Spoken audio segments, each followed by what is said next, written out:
Et je prie par avance d'excuser notre ami Guillaume Perrier, qui peut-être à certains moments va se relever, parce qu'il a une crise de sciatique assez douloureuse, donc on le remercie doublement d'être présent avec nous ce soir, mais il est, disons, dans une situation de souffrance du côté de son dos, donc parfois il va adopter la position debout, ne vous étonnez pas. Voilà. Bien. Cette chose étant dite, cette petite mise au point étant faite, je pense que la réunion de ce soir, elle vient à point nommé, au vu de l'actualité, actualité assez tragique, et notamment l'opération militaire qui a été initiée il y a maintenant près de 4 semaines, opération dite Rameau d'Olivier, qu'on pourrait appeler aussi la guerre d'Afrine, et qui se poursuit et où visiblement les objectifs que s'étaient assignés les Turcs ne sont pas véritablement en passe d'être réalisés. Ce qui est inquiétant, c'est que parallèlement et conjointement avec cette opération militaire, se développe, s'accentue même, au cours de ces dernières semaines en Turquie, une sorte de mystique nationaliste où toutes les voix qui essayent de s'exprimer contre cette guerre sont systématiquement réprimées. Mais ce n'est, ma foi, malheureusement, que, j'ose pas dire le point d'aboutissement, parce que l'avenir nous réserve probablement d'autres mauvaises surprises, mais s'inscrit dans la logique qui est induite depuis maintenant de nombreuses semaines. Alors ça, c'est l'actualité, mais plus prosaïquement, si nous nous retrouvons ce soir, c'est autour de 2 publications. Le bouquin de Guillaume Perrier, Dans la tête de Recep Tayyip Erdogan, qui tente de faire un bilan des années Erdogan, justement, avec les différentes phases, mais il y reviendra plus savamment que moi, puisqu'il est l'auteur du bouquin. Et puis, deuxièmement, une publication de la revue Moyen-Orient, avec un dossier sur la Turquie qui a été coordonné par...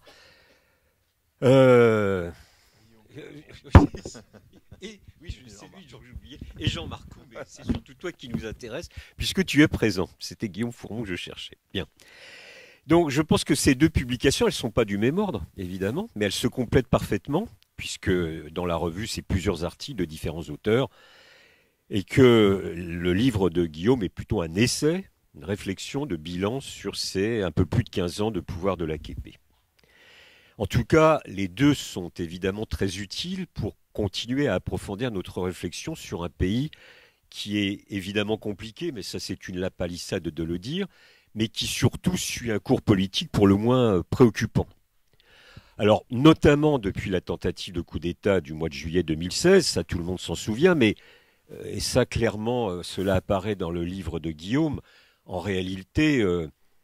ce que certains appellent le tournant autoritaire, c'est le titre de Moyen-Orient, ce qu'on peut parler de dérive liberticide, voire de stratégie liberticide, elle est antérieure au coup d'État de juillet, à la tentative de coup d'État. Cette tentative de coup d'État, elle a accéléré un processus, mais elle l'a accéléré de façon pour le moins problématique, et je me permets quand même de vous rappeler quelques chiffres. Depuis le coup d'État de juillet 2016, c'est 130 000 fonctionnaires qui ont été limogés. Mais parmi ces limogeages, comprenez aussi que c'est le cœur de l'appareil d'État qui peut être touché, puisque vous avez 45% des généraux qui ont été virés, que vous avez à peu près 20% du corps judiciaire qui a été lui aussi limogé, que vous avez par ailleurs eu, j'arrondis les chiffres, hein, mais de l'ordre de 90 000 arrestations, dont plus de la moitié sont encore emprisonnés, sans d'ailleurs que jamais les motifs soient véritablement très précis, sauf complicité avec des organisations terroristes, mais sans le moindre élément de preuve. Je pense que avec Guillaume et Jean, nous avons des amis probablement communs qui ont fait quelques mois de prison sans savoir exactement pourquoi, enfin sauf qu'ils étaient opposants au régime.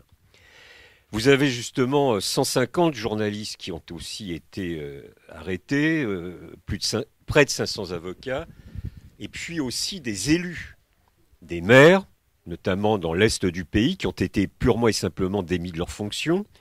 Vous avez une douzaine de députés du parti HDP, le Parti démocratique des peuples, qui est un parti kurdiste, qui sont actuellement en prison ou sous le coup de procès, pour certains démis de leur statut de député. Donc on est dans une situation très très préoccupante.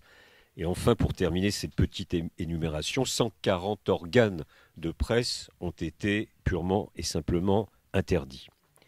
Donc évidemment, dans ce contexte, chacun comprend que l'état de droit, il est plutôt en berne, qu'il n'existe plus, d'autant que l'indépendance des trois pouvoirs auxquels tout républicain est attaché n'est plus aujourd'hui qu'un mythe, puisqu'il y a un contrôle de plus en plus net par l'exécutif de la justice, du législatif, etc. Mais de tout cela, nous reviendrons en détail. Alors évidemment, cette situation, je crois, a été encore aggravée par l'organisation du référendum du mois d'avril dernier, il y a presque un an, puisque ce référendum, c'était un référendum avec des amendements constitutionnels qui allaient tous dans la présidentialisation du régime. Et effectivement, par les amendements qui ont été finalement votés, mais je rappellerai dans 2 minutes les conditions dans lesquelles ça s'est fait, eh bien, il y a eu un renforcement du pouvoir exécutif et donc du pouvoir de M. Erdogan. Alors, ces éléments rapidement énoncés sont assez, ou peuvent paraître assez paradoxaux, puisqu'on se souvient que dans les premières années où l'AKP, le Parti de la justice et du développement fondé et dirigé par Erdogan, avait, dans un premier temps, incontestablement élargi le champ des libertés démocratiques individuelles et collectives, s'était inséré dans une logique de réforme parce que c'était l'époque des négociations avec l'Union européenne pour ouvrir le processus officiel d'adhésion, et qu'il y avait eu des avancées tout à fait positives, et puis que peu à peu, et là je pense que le livre de Guillaume l'explique enfin, très précisément, il y a eu, par une série de glissements successifs, un retournement total pour arriver aujourd'hui à un pouvoir autoritaire, très autoritaire. Alors, quel est-il on pourra aussi discuter de comment le caractériser. Est-ce une démocratie libérale, une autocratie élective? Enfin, de tout cela, on peut discuter. Mais enfin, la dure réalité des faits restera de toute façon la même. Par ailleurs, au-delà de ces faits, mais ces faits, on les comprend. Il y a des chiffres, il y a des arrestations, il y a des atteintes aux libertés. Il y a un deuxième aspect qui me paraît aussi très important quand on s'intéresse aux évolutions régressives de la Turquie actuelle. C'est ce que j'appellerais, l'ordre moral. Alors c'est plus difficile à évaluer, à quantifier, par définition, par essence, par principe. Mais on comprend que depuis maintenant plusieurs années, il y a incontestablement volonté de la part du pouvoir d'instaurer un ordre moral toujours plus coercitif.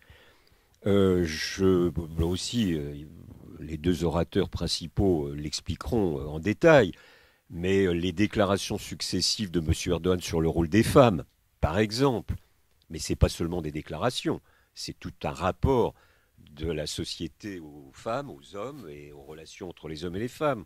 C'est les déclarations de M. Erdogan sur la volonté, la nécessité de doter la Turquie d'une jeunesse pieuse, je le cite.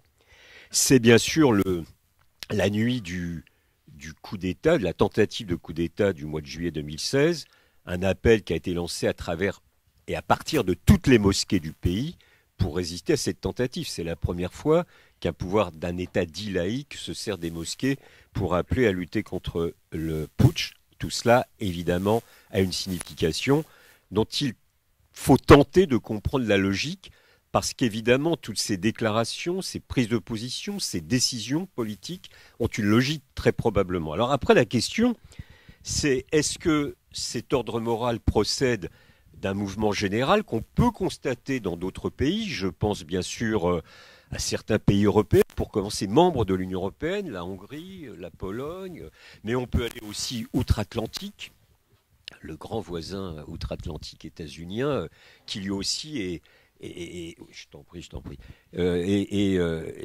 promeut un ordre moral, ou est-ce qu'au contraire, y a-t-il des spécificités proprement turques? En d'autres termes, le rapport entre le climat liberticide qui existe et la volonté d'instaurer cet ordre moral est-il l'expression de ce que certains auteurs ont appelé l'autoritarisme structurant de la vie politique en Turquie depuis les fondations de la République, ou est-ce qu'au contraire, est-ce une sorte d'islamo-populisme qui est en train d'être mis en place par le pouvoir? D'ailleurs, les deux aspects sont-ils réellement contradictoires? Peut-être pas, mais il y a aussi cet aspect qu'il faut prendre en compte pour comprendre les évolutions en cours. Enfin, dernière chose sur ces données générales, avant-dernière chose, on pourrait être totalement pessimiste et totalement découragé quand on voit ce gâchis, parce que la Turquie reste un grand pays avec un fort potentiel, doté de nombreux atouts qui sont en train réellement d'être gâchés. Et donc la Turquie prend du retard à cause d'une politique erronée et condamnable.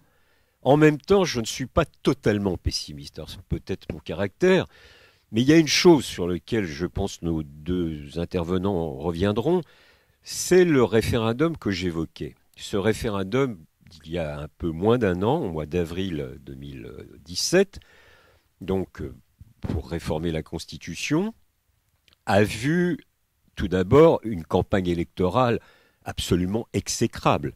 C'est-à-dire que les opposants, ceux qui prônaient le non, se faisaient accuser par le pouvoir d'être des complices des terroristes. Bon, dans le contexte turc, évidemment, cela a un sens tout particulier. Nous savons aussi que cette campagne électorale a été totalement asymétrique, parce que le pouvoir a utilisé 10 fois plus de moyens que l'opposition, a monopolisé les médias, qui sont bien souvent aux ordres, et malgré cela, même si le oui l'a emporté, c'est à une courte victoire, 51,4% des suffrages exprimés, dans un contexte où des fraudes massives ont eu lieu. Ce qui est d'ailleurs la première fois dans cette ampleur dans l'histoire électorale de la Turquie républicaine. Donc, cela signifie que même s'il y a une victoire du oui, la société civile, ce qu'on appelle la société civile turque, elle n'a pas été brisée.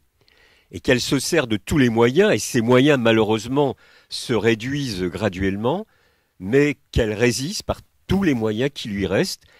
Et puis, toujours à propos de ce référendum, rappelez-vous que les deux principales villes du pays, Istanbul et Ankara, qui sont en outre tenues par des maires du parti de M. Erdogan, ont vu une majorité de non.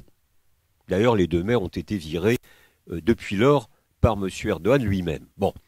Donc tout cela indique que dans un environnement infiniment préoccupant, évidemment, très problématique pour le moins quant aux libertés démocratiques élémentaires, la société civile n'est pas à genoux, ou pas totalement en tout cas. Bien.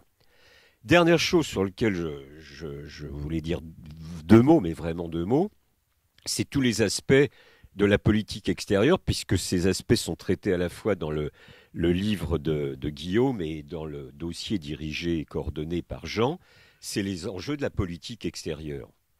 Alors vous vous souvenez sûrement qu'il y a une dizaine d'années, celui qui fut le conseiller diplomatique de Erdogan, puis son ministre des Affaires étrangères, puis son Premier ministre, Ahmet Davutoglu, avait initié une formule qui prétendait résumer ses objectifs. C'était zéro problème avec ses voisins, avec nos voisins, disait-il. Alors évidemment, il est facile de faire un mauvais jeu de mots. Désormais, c'est plutôt zéro voisin sans problème.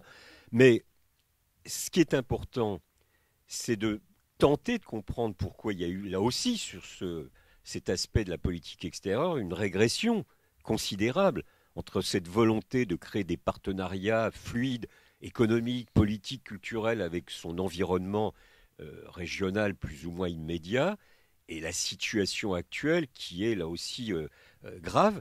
Alors on ne peut pas jeter la pierre uniquement aux responsables turcs. La situation, le chaos moyen-oriental affecte évidemment la Turquie au premier lieu. Il est plus facile, quand on est à 4-5 000 kilomètres, de commenter ce qui se passe en Syrie. Là, je crois qu'évidemment, avec plus de 900 kilomètres de frontières, les erreurs, car il y a eu erreur de la part du gouvernement turc quant à sa gestion, sa perception, sa compréhension et sa gestion de la crise syrienne.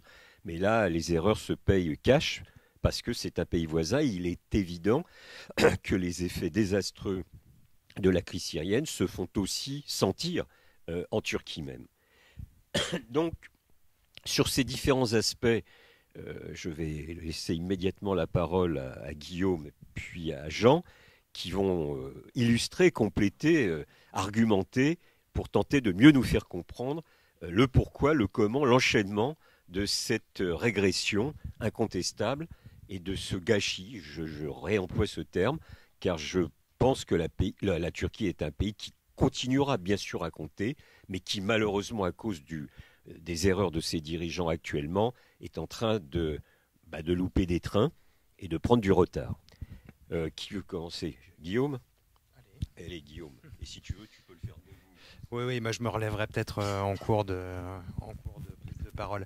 Alors effectivement, c'est l'histoire d'un grand gâchis, c'est certain, parce que quand on regarde une dizaine d'années en arrière, on avait une Turquie extrêmement dynamique, avec une société civile vibrante qui faisait des réformes vraiment importantes et radicales à l'époque, avec un certain nombre aussi de tabous politiques, de tabous historiques qui étaient fissurés. C'était l'époque où on parlait de la question kurde. Erdogan l'a même reconnu. Il a été le premier chef de gouvernement turc à se rendre à Diyarbakir et à reconnaître l'existence de la question kurde.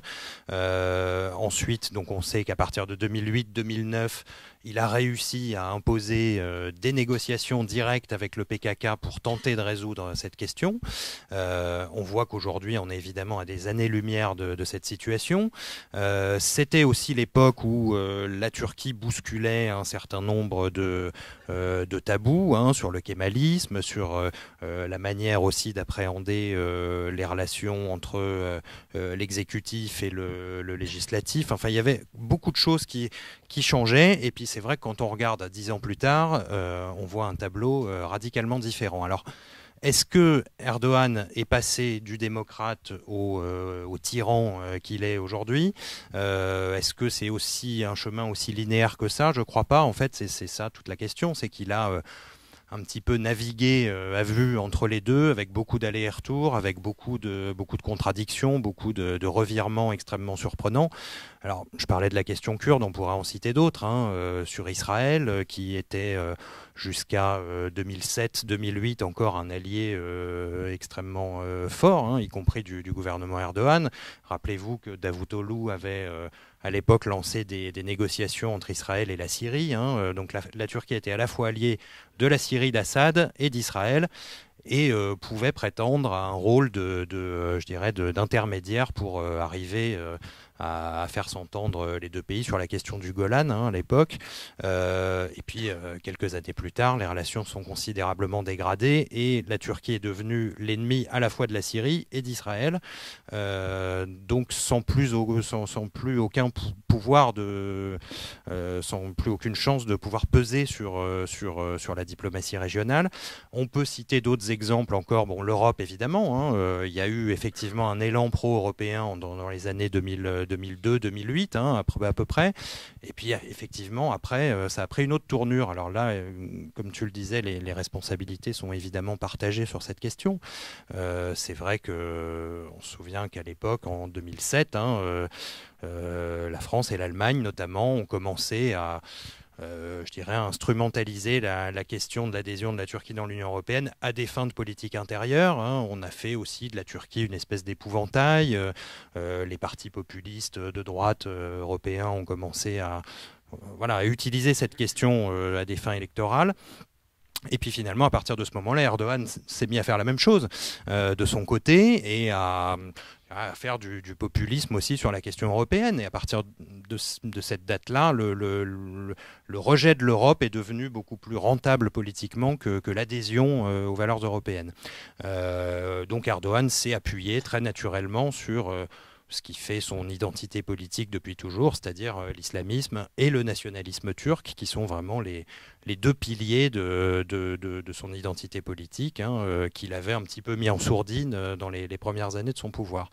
Et donc progressivement, à partir de cette date-là, à partir de 2008, c'est l'époque à peu près à laquelle les négociations d'adhésion à l'UE sont enlisées, à partir de cette date-là, on va avoir une une lente dérive autoritaire, effectivement. Alors ça commence avec les purges contre les militaires à l'époque, avec déjà une reprise en main des médias contre le groupe Dohan qui est mis à genoux à partir de 2006. Donc il y a déjà une forme de vengeance politique contre l'architecture laïque de l'État turc.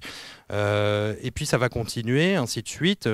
Après 2011, on va avoir un autre mouvement qui va amener Erdogan à se concentrer sur une présidentialisation du régime. Ça va devenir son objectif principal à partir de ce moment-là. Réformer la Constitution pour créer un régime présidentiel extrêmement autoritaire où il serait au centre de tout. Et puis ce pli-là va être évidemment renforcé ensuite à partir de 2013 par deux événements politiques qui surviennent dans cette année-là. C'est les émeutes de Gezi, où là Erdogan voit surgir dans la rue turque une société civile, l'expression finalement de tout cet élan de modernité qui s'était manifesté pendant les années précédentes et qui se trouvait à ce moment-là marginalisé par le début de la dérive autoritaire d'Erdogan. Et puis 6 mois plus tard, des affaires de corruption qui éclatent, qui touchent l'entourage d'Erdogan lui-même et qui sont mises sur la table par les gulenistes, par ses anciens alliés gulenistes, par des magistrats, par des policiers qui sont membres de la confrérie gulène et qui à ce moment-là effectivement sortent ces dossiers pour faire tomber le gouvernement, effectivement. Donc il y a une guerre qui s'installe au cœur de l'État turc et qui, depuis, forme le cadre de cette répression qu'Erdogan a lancée, alors qu'il a évidemment élargi le plus possible à d'autres sphères de la scène politique turque. Personne n'est à l'abri aujourd'hui, personne n'est épargné par ce mouvement répressif, mais à la base, c'est vraiment une opération de nettoyage, de purge, comme on dit aujourd'hui, de l'appareil d'État, des gulenistes qui se trouvent dans l'appareil d'État, et qu'Erdogan a lui-même installé à cette position quelques années plus tôt pour pouvoir éliminer les militaires. Donc on a un renversement à partir de 2013 où l'alliance Erdogan-Gülen contre les militaires se fissure et devient une alliance Erdogan et les militaires contre Gülen. Et c'est là que par un tour de passe-passe dont il a le secret, Erdogan fait, je résume, je synthétise, mais notamment fait annuler les procès Ergenekon contre les anciens nationalistes et se sert de cette force pour débarrasser l'État de l'emprise de Gülen et de sa confrérie. Et donc aujourd'hui, c'est cette alliance qui tient l'appareil d'État, Erdogan et les nationalistes. C'est cette alliance aussi sur laquelle il se fonde pour remporter les élections. Et l'année prochaine, ça sera la même chose. On voit que le MHP, le parti ultranationaliste turc, c'est quasiment fondu dans l'AKP et devrait présenter des candidats sur une liste unique l'année prochaine. Donc on a une vraie fusion du courant conservateur d'Erdogan et du courant nationaliste, qui est soutenu aussi par tout un courant eurasien, qui sont des néo-nationalistes, d'anciens militants maoïstes d'extrême gauche qui se sont convertis au nationalisme turc et qui aujourd'hui occupent des postes clés au sein de l'appareil d'État, dans l'armée, dans les renseignements, et qui sont, à la manœuvre dans toutes les affaires judiciaires qui concernent aujourd'hui les intellectuels et les journalistes. Donc on a cette force souterraine qui avait été chassée du pouvoir et qui a repris un peu les rênes aujourd'hui pour soutenir Erdogan. Et il faut vraiment avoir ça en tête aussi pour comprendre les évolutions récentes en termes de politique étrangère, et notamment le rapprochement spectaculaire avec la Russie de Poutine à partir de 2015, ce qui induit évidemment un changement de politique radical là aussi sur la Syrie, et qui nous amènera ensuite à Afrin, qui est l'opération d'Afrin est une conséquence directe de tout cela, puisque cette opération évidemment peut-être lue comme une opération antiterroriste de la part de la Turquie contre le PKK, mais qui doit aussi et avant tout, à mon avis, être analysée comme une véritable déclaration de guerre contre l'allié américain, parce que finalement, ce qui se passe aujourd'hui, c'est quand même avant tout Washington qui est ciblé comme étant le principal ennemi dans cette bataille. Le PKK, ça va de soi, mais il y a vraiment une volonté d'en arriver à une sorte d'affrontement avec Washington, et tout ça évidemment est encouragé par Moscou. Voilà, donc le contexte est celui-là, et aujourd'hui, étant donné les équilibres internes, évidemment, ça change beaucoup de choses concernant la diplomatie turque, et ce qui explique en partie ce revirement, parce que le rapprochement avec Poutine est concomitant à quelques jours près avec le licenciement de Davutoglu en 2015, qui a été sacrifié par Erdogan de manière extrêmement brutale, qui n'a même pas eu le droit de faire un discours au congrès de l'AKP. Il a appris quelques jours avant qu'il était viré, donc qu'il allait être remplacé par Binali Yildirim, qui est un fidèle de la première heure d'Erdogan. Et donc Davutoglu a été sacrifié, et on a eu un changement de politique étrangère qui a été immédiat et qui a notamment permis le rapprochement avec la Russie. Voilà, donc un petit panorama de tout ça que je raconte dans le bouquin. Vas-y pour la suite et puis après on engagera le débat. Très bien. Moi, je suis ici aussi pour présenter cette revue, ce numéro spécial de cette revue qui a été écrite par une série de spécialistes. Et je voudrais saluer ici Gilles Texier, qui était un de nos auteurs et qui a travaillé sur l'armée turque, sujet important s'il en est, malgré ce qui a pu se passer ces dernières années. Le dossier, effectivement, s'appelle Le tournant autoritaire.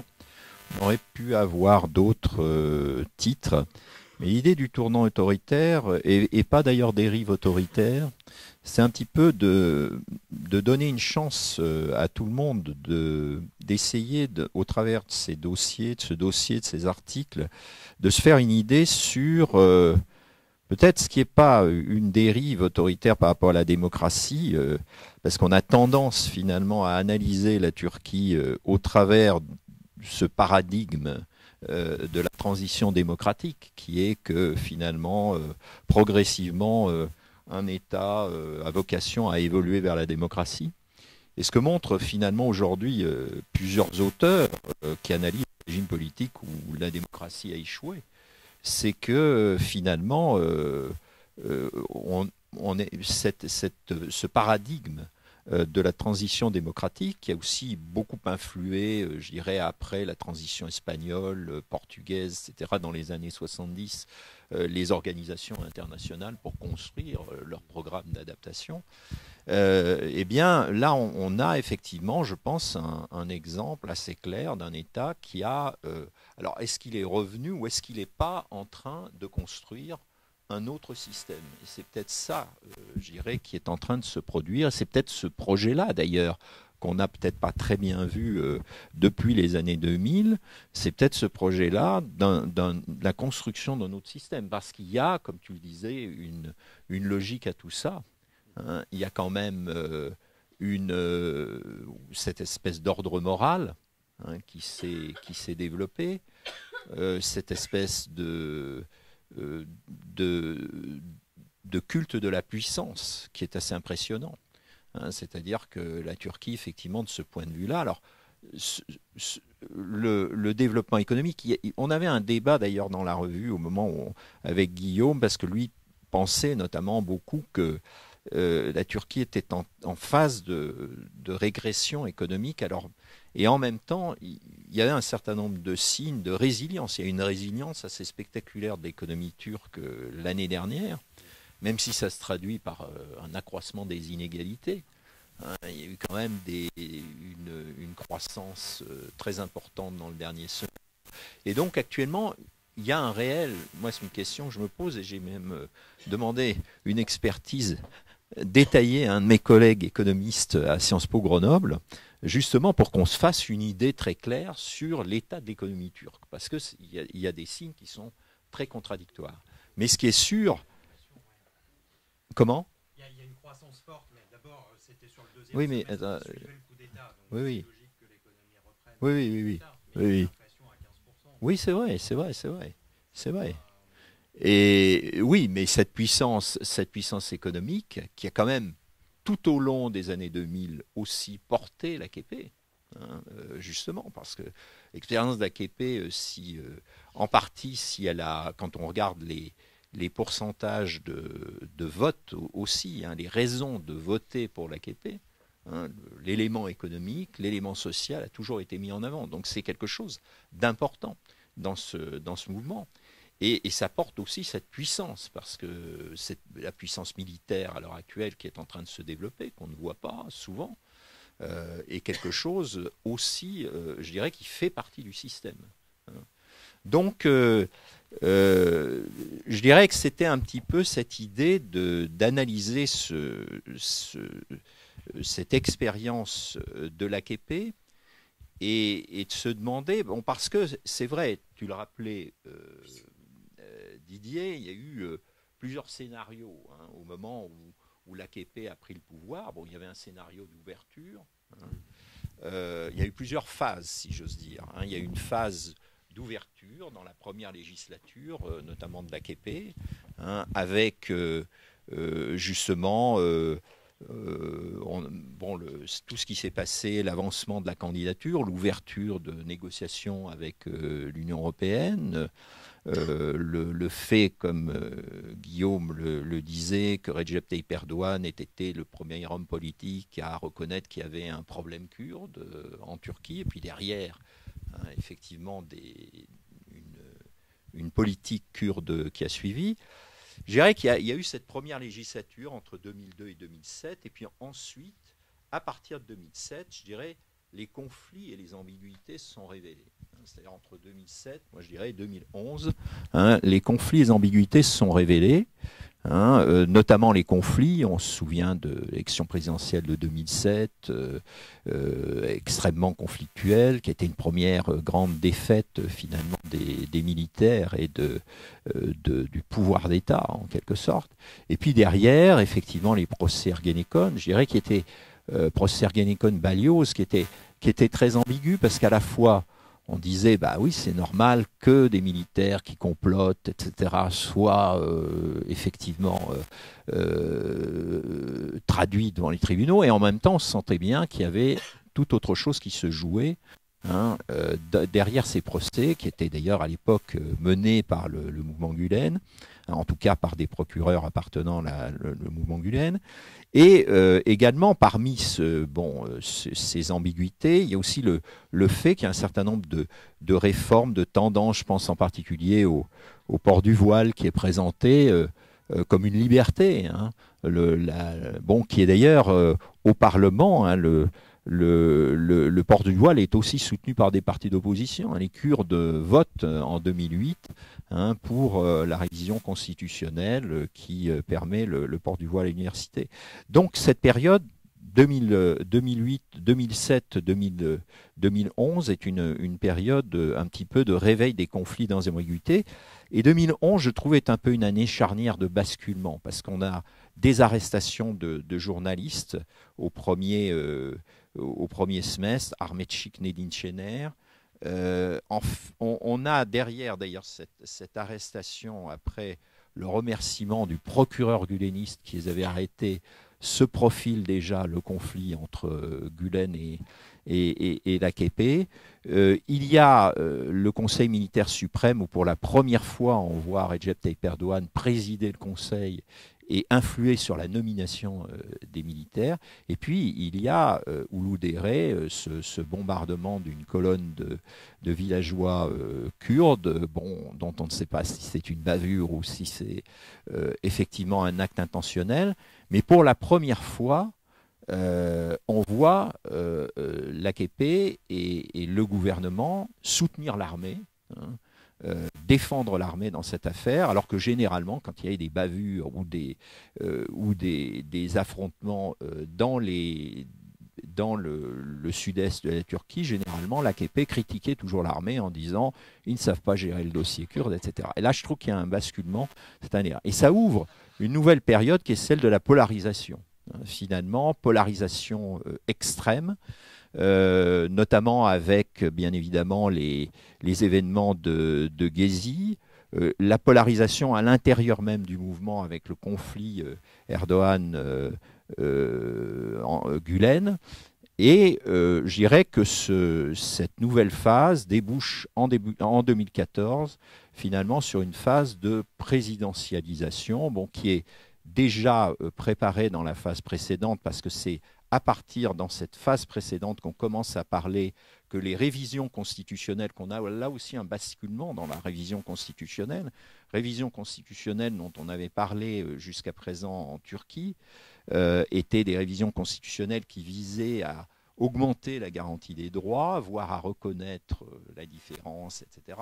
Alors même que là, à partir de 2012, on commence à parler de présidentialisation et que cela se traduit en 2014, après l'élection, la première élection du président au suffrage universel, par un régime semi-présidentiel de fait qui se met en place et par un accroissement systématique de la présidentialisation qui prépare en fait le référendum après le coup d'État, le référendum de 2017. Donc, et je dirais qu'on est toujours dans une phase évolutive, puisque le référendum de 2017, les réformes constitutionnelles du référendum de 2017 n'ont pas été complètement appliquées, et qu'elles le seront pleinement, en particulier la suppression du poste de Premier ministre.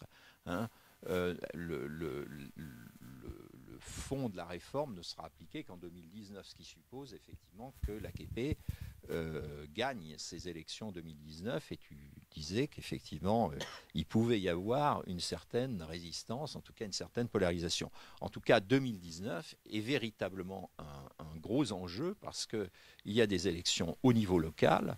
Et on l'a bien vu d'ailleurs dans ce que tu disais, c'est-à-dire ces licenciements, ces remerciements de maires, qu'on prépare aussi ces élections municipales. Il y aura des élections législatives et il y aura des élections présidentielles, bien évidemment. Et je dirais que moi, alors plus particulièrement dans le numéro de la revue, il m'a paru intéressant justement de m'intéresser au parti lui-même, c'est-à-dire à l'AKP lui-même, parce que effectivement, le parti a évolué.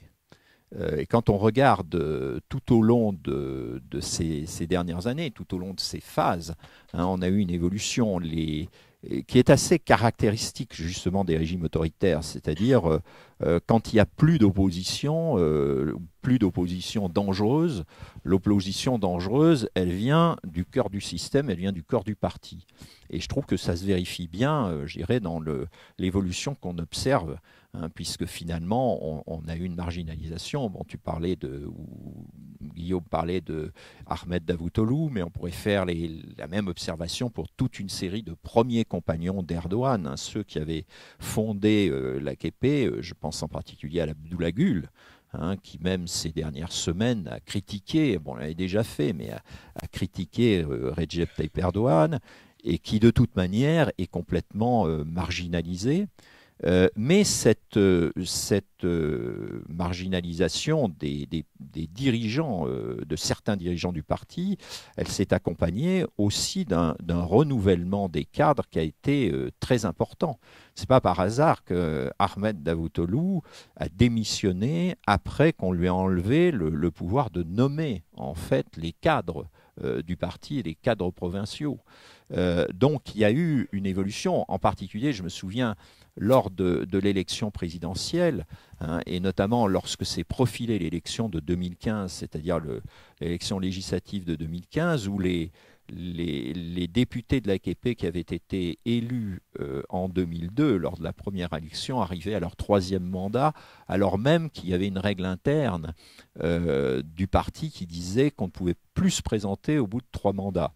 Et d'ailleurs, le problème s'était posé à Erdogan lui-même, parce que comme il hésitait à un moment savoir s'il allait passer au présidentialisme ou s'il allait rester Premier ministre, la règle était susceptible de s'appliquer à lui. Il avait dit, si ça s'applique à moi, on verra si le peuple turc veut encore de moi, etc. Mais quand il a été président, définitivement, il a appliqué cette règle très nettement. Et il l'a appliquée sans broncher, parce que effectivement, ça permettait de renouveler le parti. On avait l'impression que ce parti, qui avait été un parti qui avait fait fonctionner depuis une dizaine d'années le régime parlementaire turc, ce parti, il fallait qu'il se reformate pour faire fonctionner un régime présidentialisé, un régime personnalisé en quelque sorte autour de Recep Tayyip Erdogan. Donc ça, c'est une évolution que nous avons tenté d'observer, non seulement politiquement, mais dans ces développements plus concrets, puisqu'il y a également des développements dans cette revue Moyen-Orient sur ce qui est devenu le kémalisme, sur les confréries, sur la sociologie des pratiques religieuses, sur les migrations, sur les grands travaux, bien sûr, sur les femmes et sur la politique extérieure. Quelques mots sur la politique extérieure, parce qu'effectivement, cette politique a beaucoup changé, là aussi, revirement impressionnant, puisque cette politique du zéro problème avec nos voisins, qui était devenue la politique du zéro voisin avec nos problèmes, comme disaient certains diplomates turcs, et comme tu le rappelais, qui était le jeu de mots au ministère des Affaires étrangères turc quand il y avait encore certains opposants, est devenue aujourd'hui, a été définie par Bin Ali Yildirim comme la politique du plus d'amis que d'ennemis. Donc, effectivement, toutes les politiques étrangères veulent avoir plus d'amis que d'ennemis. Je crois que c'est une politique qui a essayé de se restructurer autour de grands pôles, parce qu'au Moyen-Orient, de mener une politique finalement régionale, une politique de grande puissance régionale. Et donc, de là, cette explication qu'on a cette convergence russo-turque qui n'est pas, je dirais, dans la ligne de l'histoire de la région, mais qui vient de cette idée que, je dirais, à l'heure actuelle, au Moyen-Orient, il y a finalement un dialogue ou un jeu d'influence ou un jeu de pouvoir avec finalement les puissances qui ont survécu, je dirais, aux secousses des printemps arabes. Même si, je dirais, on arrive aujourd'hui à un jeu très complexe avec finalement des pouvoirs qui passent des alliances je dirais, de conjoncture, même s'ils ne sont pas totalement d'accord sur le fond. C'est le cas, par exemple, avec la Russie. C'est-à-dire la Russie, finalement, la Turquie, la Russie, quand on regarde bien stratégiquement, que ce soit en Europe orientale, notamment la Turquie n'a jamais accepté l'annexion de la Crimée. Il y a de bonnes relations avec l'Ukraine. Que ce soit dans le Caucase, jeu dans le Caucase, que ce soit bien sûr au Moyen-Orient, en Syrie, on n'est pas, les deux pays ne sont pas sur les mêmes soutiens, les mêmes alliés. Et en même temps, ce qui les rassemble, notamment, c'est le processus d'Astana, c'est-à-dire cette volonté de démontrer que les Occidentaux, finalement, ne sont plus dans le jeu au Moyen-Orient. Et on voit bien, vous parliez notamment du jeu de la Russie à Afrin. La Russie, finalement, à Afrin, est en train de jouer un jeu qui est assez complexe. C'est-à-dire que, bien évidemment, elle n'a pas officiellement soutenu l'intervention d'Afrin, mais en même temps, et donc elle se garde, je dirais, un fer au feu pour le moment venu, s'il le faut, critiquer, comme elle l'a fait d'ailleurs dans d'autres opérations, la Turquie. Et en même temps, surtout, l'opération d'Afrin, ça permet de dire les États-Unis prennent des risques, ils ont mal géré la situation, avec cette force kurde, en soutenant cette force kurde, ils ont énervé la Turquie, et donc ils ont pris des risques finalement considérables. Et sous-entendu, ceux qui sont capables de gérer la situation, c'est bien évidemment la Russie. C'est ça, effectivement, qui est en train d'être... Donc, il y a, à mon avis, il y a à l'heure actuelle une politique étrangère qui est complètement renouvelée et qui, là encore, est en voie de redéfinition. Bon, il y a quelque chose d'assez compliqué, notamment, à observer. Ce sont les relations turco-occidentales. C'est une des grandes questions à l'heure actuelle que se posent les experts. parce que à la fois les relations entre la Turquie et les pays occidentaux à l'heure actuelle sont extrêmement dégradées, hein, mais finalement, la Turquie continue à dire qu'elle va poursuivre les négociations et elle se maintient dans le temps. Donc le problème, c'est de savoir quel type de relation, quand on voit la visite de Rex Tillerson aujourd'hui à Ankara, c'est quel type comment on peut avoir ce type de relation, c'est-à-dire ayant un pays qui reste dans une alliance militaire et en même temps qui est en permanence finalement en conflit, hein, avec ses alliés.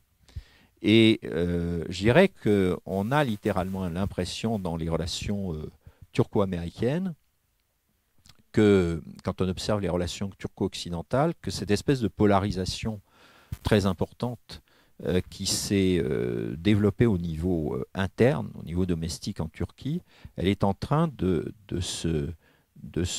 s'étendre sur la scène internationale. Hein, parce que quand on voit les tensions entre les États-Unis et la Turquie à l'heure actuelle, sont des tensions, bon, bien sûr, qui concernent le désaccord sur la question kurde, en particulier le soutien des États-Unis au YPG, mais c'est également des conflits beaucoup plus... Alors, il y a bien évidemment aussi la présence de Gülen aux États-Unis et la demande d'extradition, mais il y a aussi des conflits assez profonds autour de toutes ces affaires judiciaires dans lesquelles les Turcs sont impliqués, en particulier la traduction en justice d'hommes d'affaires qui avaient été dans les cercles dirigeants, en tout cas des proches de Recep Tayyip Erdogan, la condamnation aux États-Unis d'un ancien président, d'un ancien, tout au moins dirigeant d'une banque publique turque, la poursuite des gardes du corps de Recep Tayyip Erdogan. Donc tout ça fait que effectivement Recep Tayyip Erdogan dénonce à l'heure actuelle les pays occidentaux. C'est pour ça que cette relation turco-occidentale, elle me semble extrêmement complexe à tenir, parce que finalement, Recep Tayyip Erdogan explique quand même que les États-Unis finalement veulent le renverser, hein, que ces affaires sont des affaires dirigées contre le régime. Donc on a l'impression que cette polarisation très forte, cette théorie du complot qui est défendue au niveau national, est en train de s'étendre au niveau international, et en particulier dans les relations entre la Turquie et ses alliés. Voilà. Merci à vous deux pour ces multiples précisions. Alors, j'imagine qu'il y a beaucoup de questions ou d'interventions. D'ailleurs, c'est un dialogue, un débat. Hein. Alors, je ne sais pas. Ah bah, il y a un micro qui va circuler. Donc, il y a le monsieur qui est là. Oh là, bon. Est-ce que vous pourriez nous expliquer les raisons de la rupture entre le mouvement Gülen et Erdogan? D'accord. On va peut-être prendre 2-3 interventions, questions. Hein. Je vais orienter ma question vers M. Perrier, un sujet que vous avez bien traité dans votre livre, mais que je n'ai pas entendu aujourd'hui. La période 94-2000, où M. Erdogan appartenait à un parti islamiste, très clair, clairement anti-occidental, clairement antidémocratique, et donc, si on n'arrive pas à cerner cette période, on ne peut pas comprendre le vrai M. Erdogan. Vous le soulignez bien dans votre livre, mais je n'ai pas entendu aujourd'hui, ce soir. J'aimerais bien donc, juste en une minute, dire que c'est la partie... le vrai Erdogan, c'est cette période 94-2000. Il est originaire, et toute l'élite de l'AKP sont originaires de cette période-là, de ce parti-là. C'est l'année 2003-2007 où il s'est orienté vers l'Occident, qui est un leurre, qui est une tromperie. Et donc, ça, si on ne voit pas ça, je crois qu'on aura du mal à analyser la situation dans laquelle se trouve la Turquie d'aujourd'hui. Et ensuite, quand vous dites qu'il est nationaliste, ses origines ne sont pas du tout nationalistes. C'est un islamiste pur jus qui est de même ligne que les frères musulmans de l'Égypte, ils sont d'ailleurs bons copains. Ils sont donc bons copains. Donc le nationalisme, c'est pas son truc. Aujourd'hui, il se dit nationaliste parce qu'il a besoin des voix des nationalistes du pays. En fait, c'est un conservateur islamiste pur jus. Donc, si on ne voit pas cet aspect des choses, si on ne voit pas que on s'est fait berner entre 2003 et 2007 et que maintenant, toujours avec cet aspect islamiste, on se fait toujours, cet aspect nationaliste, on se fait toujours, je pense qu'on n'analyse pas bien la Turquie. Voilà, donc ma question, pourquoi vous n'avez pas évoqué, pourtant dans votre livre, cette origine islamiste de M. Erdogan est très claire. Alors, une dernière question pour le moment. Il y aura une deuxième vague ensuite. Là-bas. Moi, je pense que les Occidentaux, je pense que c'est à cela que vous faites allusion, n'ont pas été bernés. Je pense qu'ils se sont laissés faire en présentant M. Erdogan comme quelqu'un d'un islamisme modéré. Alors, c'est pour ça que ceux qui connaissaient les islamistes riaient en douce. Mais en tout cas, l'Europe et l'Occident a présenté M. Erdogan comme un islamiste modéré avec qui on pouvait discuter. Voilà, donc je pense ils étaient très, très clairvoyants sur la question, mais ils n'ont pas voulu le voir, c'est tout. Voilà, donc, et on lui a fait miroiter qu'on pouvait le faire entrer dans l'Europe, alors qu'on savait très bien qu'on ne voulait pas de 70 millions d'habitants musulmans dans une Europe qu'on considère comme basse chrétienne. Voilà.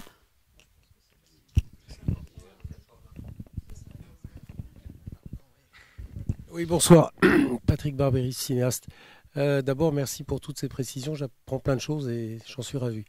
Je vais un peu intervenir à la marge, en béotien ou comme quelqu'un qui n'y connaît pas grand-chose. Mais il y a une question que j'ai envie de vous poser concernant la politique étrangère d'Erdogan que vous avez commencé à évoquer, et en particulier son tropisme islamique.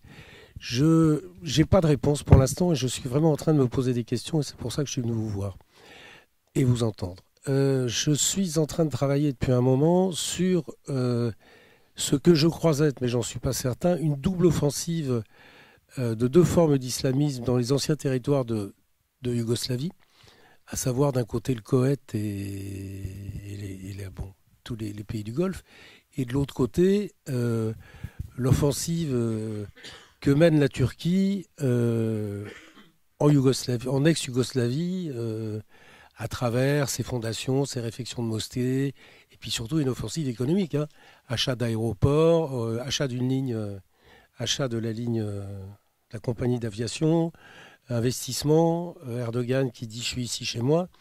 La question que je me pose, c'est est-ce que ces deux formes de prosélytisme islamique, qui sont d'un côté celui qui vient d'Arabie Saoudite et de l'autre la pression que met la Turquie dans les ex-territoires de Yougoslavie, sont compatibles? Est-ce qu'ils ne risquent pas à un moment ou à un autre de s'affronter? Ça, c'est ma première question. Et la deuxième question, c'est quelle est la stratégie que poursuit Erdogan dans les territoires d'ex-Yougoslavie, à travers ses investissements massifs, à travers ses fondations? Qu'est-ce qu'il défend? Est-ce qu'il s'en sert? Est-ce qu'il veut se servir de ces territoires comme point d'appui pour jouer une partie de go face à l'Europe? Est-ce qu'il y a, comme certains l'écrivent, et je vous dis, moi je ne suis pas spécialiste, un revival d'un certain ottomanisme, comme on dit, où on en est? J'avoue que je suis un peu perdu et que voir coexister ces deux formes de prosélytisme islamique m'interroge, et m'interroge d'autant plus que quand on lit la presse un peu à grand spectacle, ou pas simplement à grand spectacle, y compris des rapports de think tanks, on voit qu'il y a environ 400 islamistes ou 500 qui sont partis en Syrie, 300 d'un côté, 200 de l'autre. Pour la rejoindre, ils étaient obligés de passer par la Turquie. Donc est-ce qu'il y a une complicité objective de la Turquie pour les laisser passer? Est-ce qu'ils passent? Comment tout ceci s'organise? Voilà, c'est des questions de béotien, mais qui me semblent être intéressantes parce que un récent rapport et de l'OTAN et te disent mais attention, on est en train de s'asseoir sur un baril de poudre et on ne voit pas ce qui va arriver. Voilà, excusez-moi d'avoir posé toutes ces questions, mais sur cette politique Bah, ne vous étrangère... excusez pas. Pardon ? Au contraire, ça alimente le débat et la réflexion. Voilà, Alors, mais je vous dis, je n'ai pas du tout la prétention d'être spécialiste, je suis simplement quelqu'un qui lit et qui essaye de comprendre.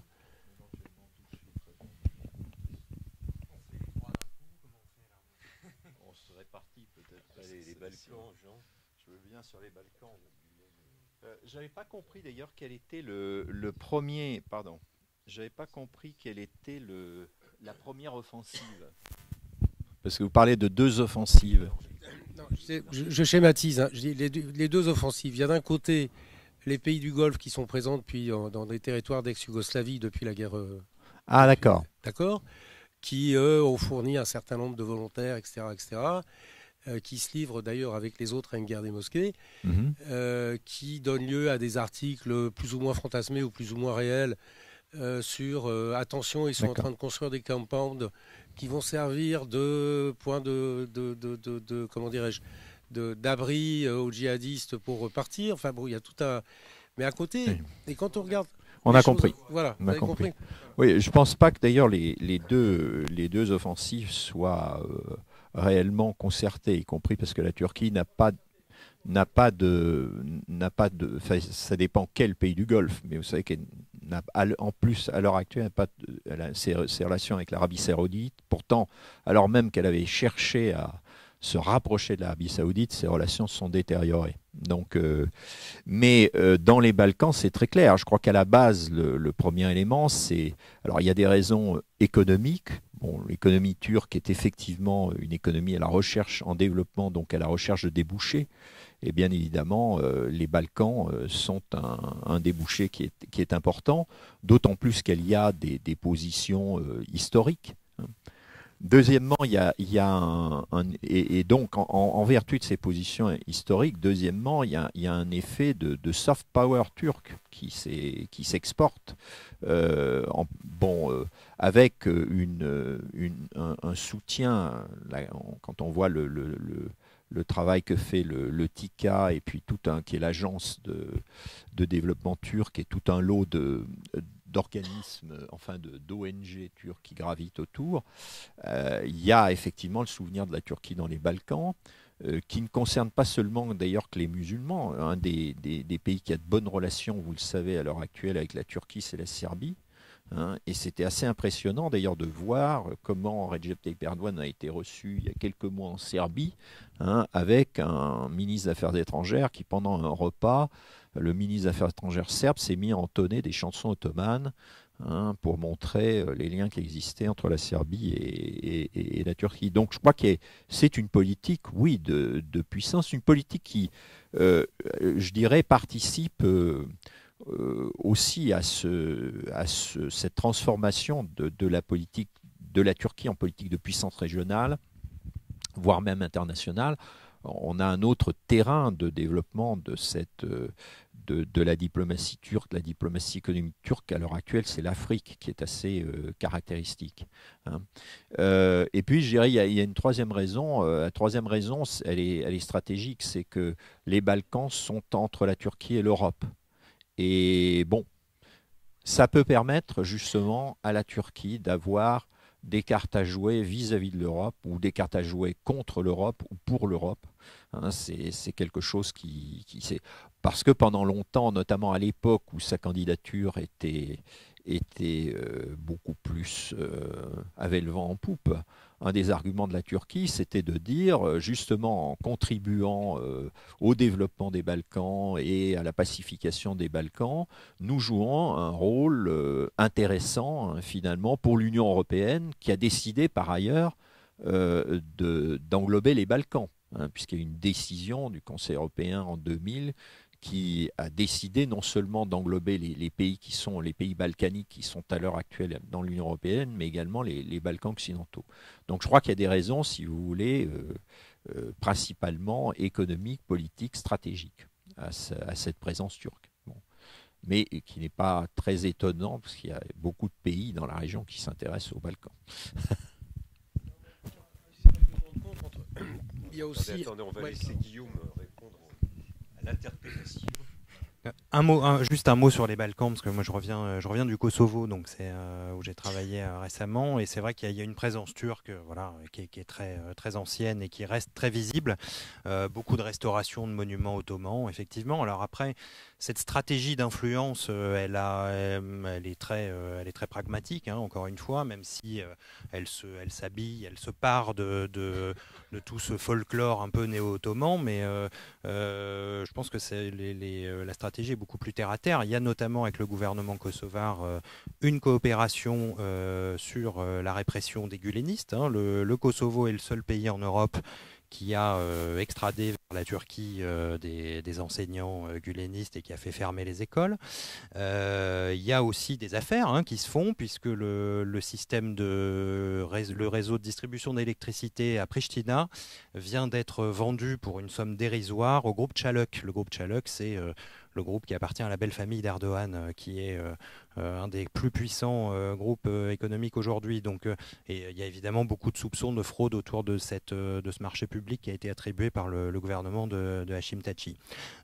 Donc, voilà, les Turcs sont dans un environnement, je dirais, stratégique et culturel qui leur est familier et où ils peuvent très pragmatiquement gagner des positions dominantes dans un pays où, c'est vrai, il n'y a pas beaucoup de pays qui s'aventurent à aller faire des affaires au Kosovo. Donc les Turcs sont assez les mains libres là-bas pour faire des affaires. Alors, ça nous amène à la question de Gülen, hein, parce que je parlais de Gülen, mais alors c'est effectivement aujourd'hui cette guerre entre Gülen et Erdogan structure un certain nombre de relations avec des pays tiers. Hein. On parlait de l'Afrique.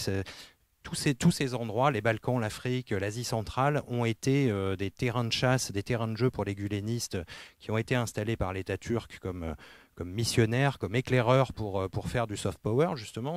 Quand on parle du fameux soft power turc, à 80%, c'était les réseaux gulenistes qui étaient chargés de cette mission. Donc aujourd'hui, Erdogan est en train de faire une diplomatie de la marche arrière, c'est-à-dire qu'il retourne dans ces pays où il a installé les gulenistes pour les enchasser et pour essayer de récupérer les écoles, les entreprises, les fondations qu'ils y ont créées au fil des années. Donc en Afrique, c'est le terrain d'un conflit particulièrement important en ce moment.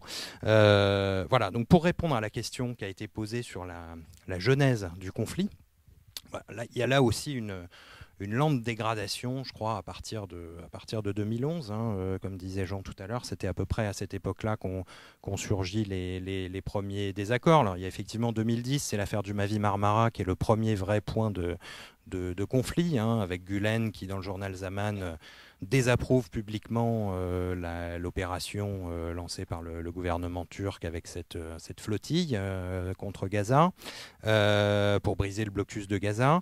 Et donc ça a été le premier sujet véritablement de désaccord. Et puis ensuite, il y a eu toute une série d'incidents très spectaculaires. La mise en cause d'Hakan Fidan, le patron des services secrets turcs, qui est l'objet d'une enquête judiciaire pour avoir négocié avec le PKK.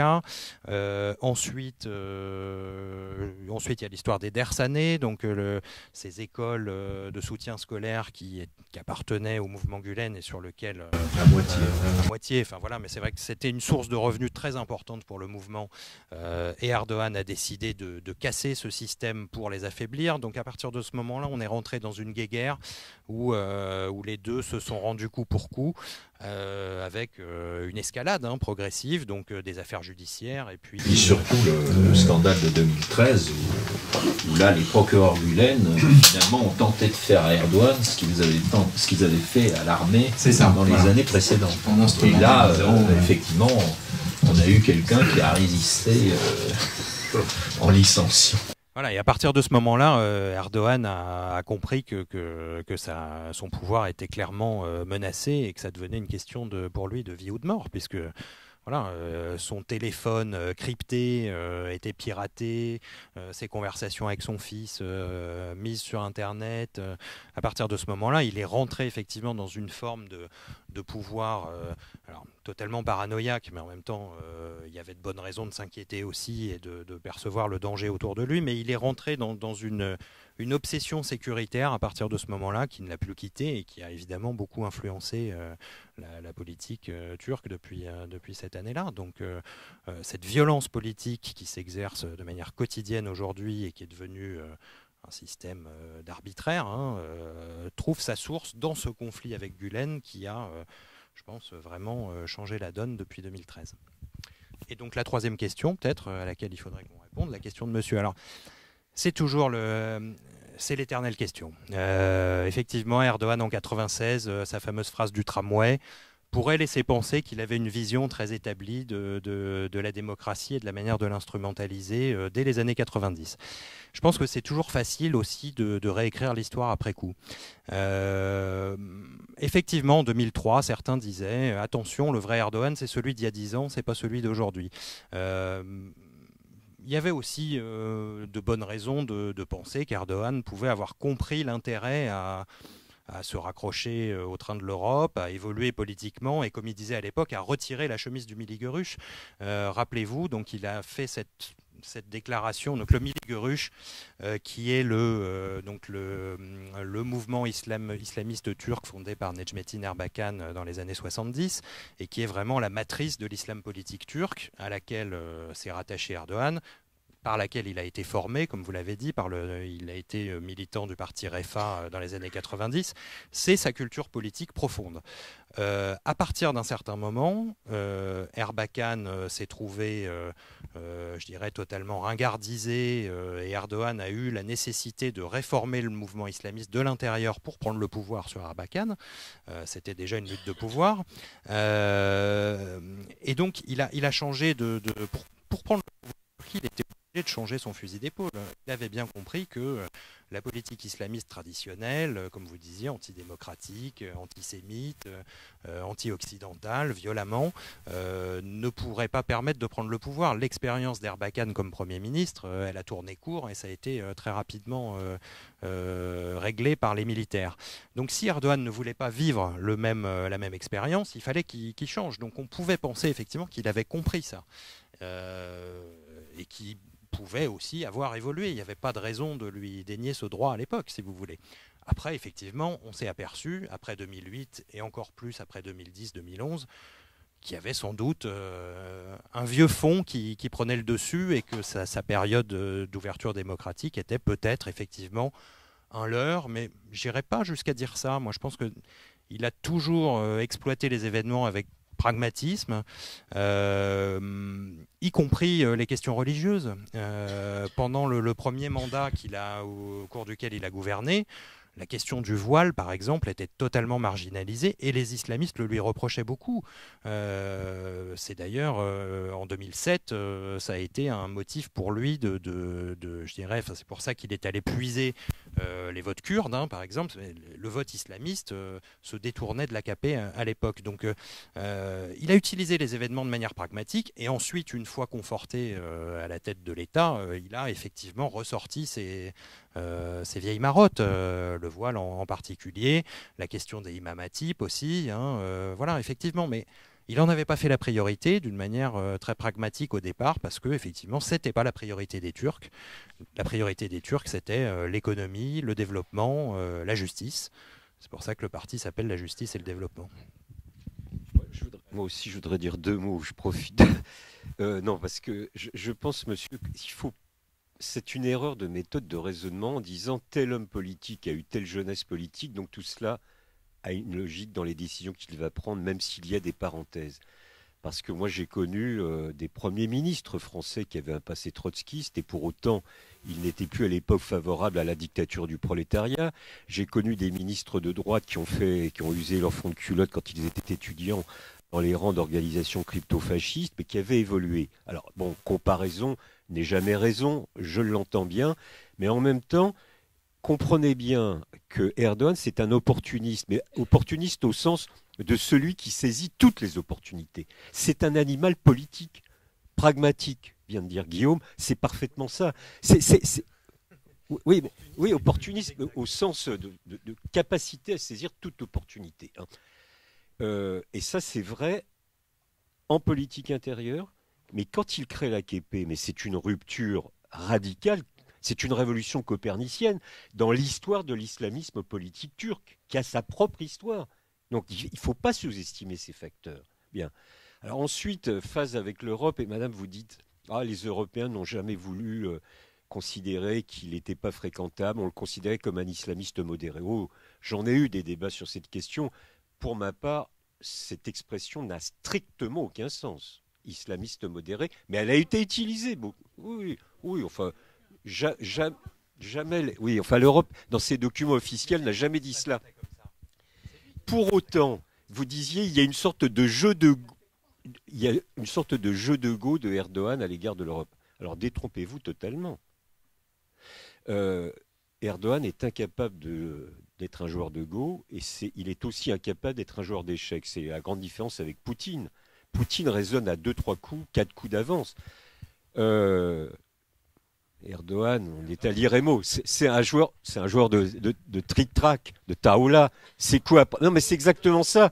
Chaque coup de dé peut remettre en cause la suite de la partie. Non, mais c'est très important pour comprendre la façon dont Erdogan raisonne.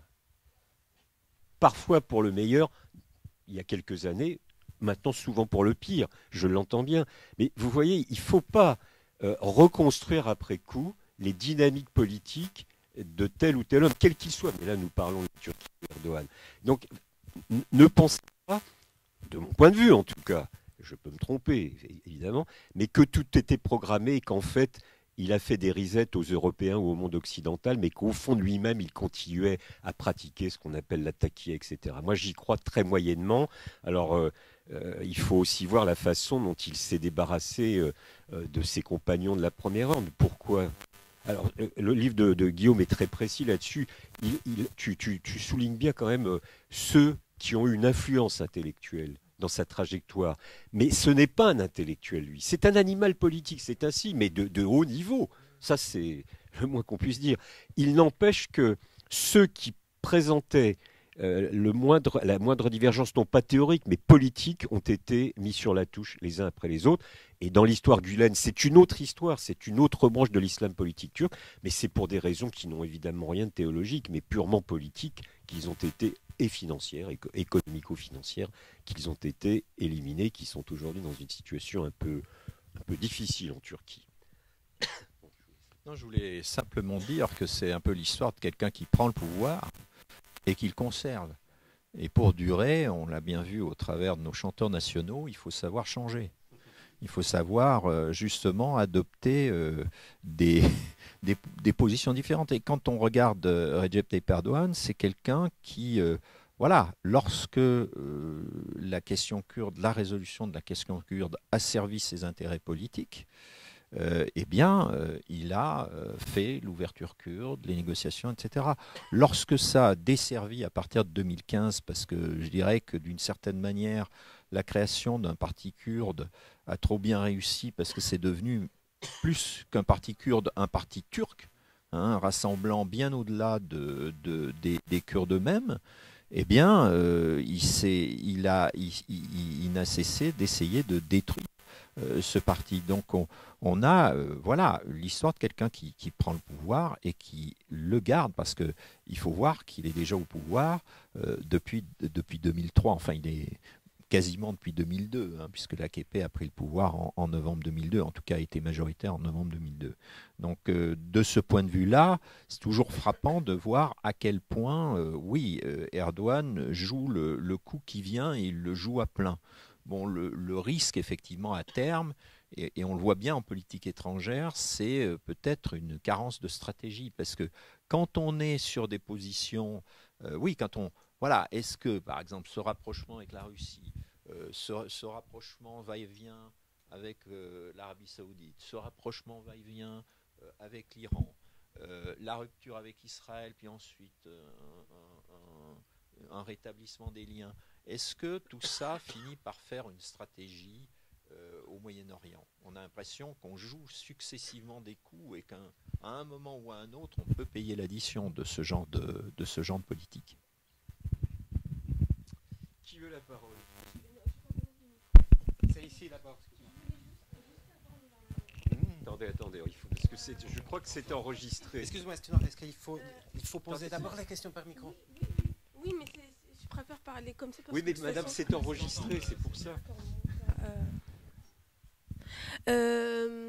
Oui, par rapport à la conférence islamique qui a été organisée par le gouvernement turc, qu'est-ce que vous en pensez par rapport à l'organisation, sur quel fondement elle va se construire et pour quelle voie, comment dire ça, dans quelle perspective elle va s'inscrire? À propos de Jérusalem?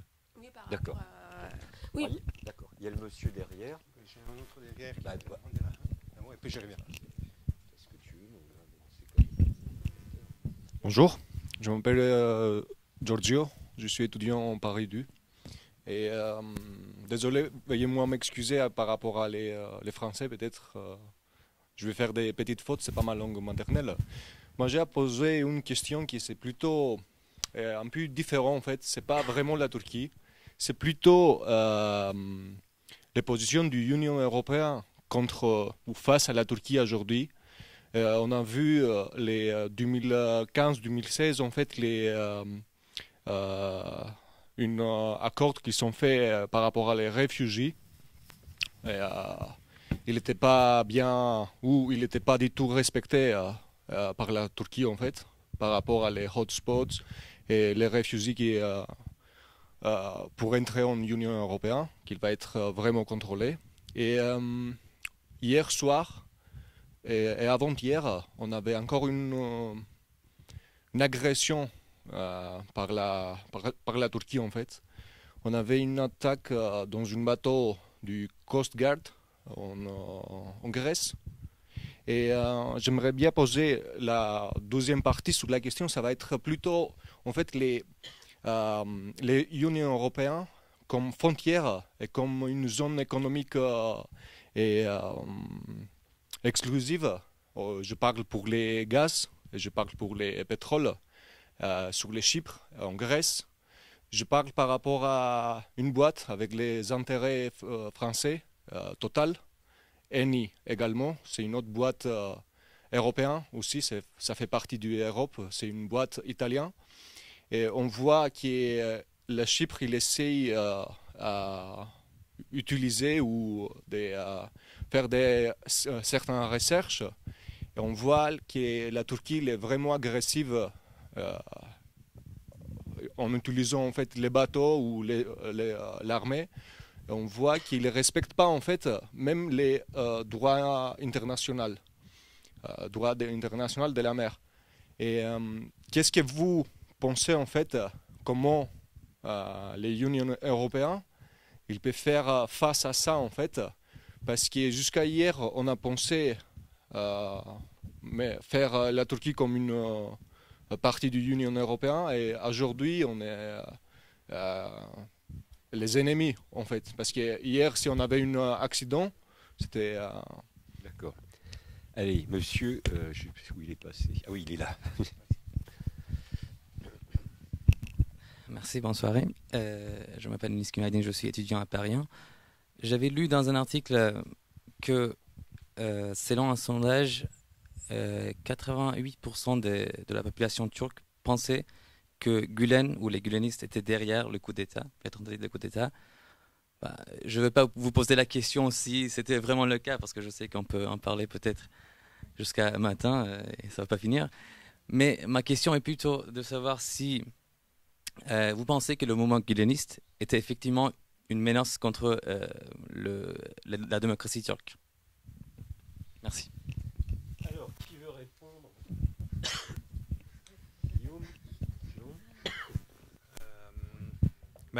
Alors, l'OCI, il y avait une question sur l'OCI, je crois. J'ai pas grand-chose à dire sur le sujet, si ce n'est que c'est une organisation qui existe quand même depuis longtemps. Elle a été réactivée là, pour la question de Jérusalem, mais ça fait longtemps que ça existe et ça fait longtemps que les Turcs prétendent y exercer une certaine influence, puisque l'ancien directeur de cette organisation était un Turc, Ihsanolu. N'est plus en odeur de sainteté. Bon, voilà.